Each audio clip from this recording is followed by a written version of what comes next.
பணியில் ஈடுபட்டிருந்தவர் என்ற முறையிலும், அத்துமீறி நுழைந்து ஒரு பெண்ணை துன்புறுத்தியவளை தண்டிக்க வேண்டிய முறையிலும், தவறு செய்யும் அங்கத்தினை வெட்டுதல் என்ற நீதிமுறைப்படியும், பகைவர் நாட்டு பெண்களை கொல்லாது அங்கங்களை சிதைத்து அனுப்புதல் என்ற ராஜநீதிப்படியும் வீரமாகாளர் அஜமுகியின் கரத்தை துண்டிக்கப் போவதால் முறைதடிந்து என்று குறிப்பிட்டார்.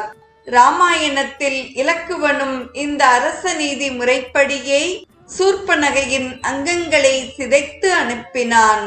வீரமாகாளர் உரைத்ததை கேட்ட அஜமுகி, உன்னை யார் காவல் பணியில் அமர்த்தியவர் என்று சினத்துடன் வினவினாள். பூமி முதல் உலகங்களையும் தீங்கின்றி காப்பவனும், மேகங்கள் திரண்டதை போன்ற கரிய மேனி உடையவனும், வெள்ளை யானை மீது வரும் தெய்வமும் ஆகிய ஐயன் என்னை இப்பணியில் அமர்த்தினர். வீரர்களில் சிறந்த வீரனான என் பெயர் வீரமாகாளன் என்பதாகும் என்றார்.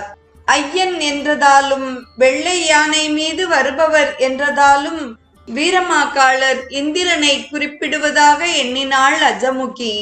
அனைத்துலகங்களையும் ஆளுகின்ற எனது அண்ணன் சூரனுக்காக நான் இந்திராணியை இழுத்துச் செல்வேன் என்றாள். இந்திராணியின் கையை துன்முகியை பிடித்து கொள்ளச் செய்துவிட்டு அஜமுகி வீரமாகாளர் மீது சூலத்தை விடுத்து தாக்கினாள். வீரமாகாளர் அச்சூலத்தை தனது வாளால் துண்டித்தார்.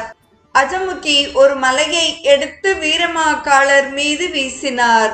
அந்த மலை வீரமாகாளரின் வாளை துண்டித்தது.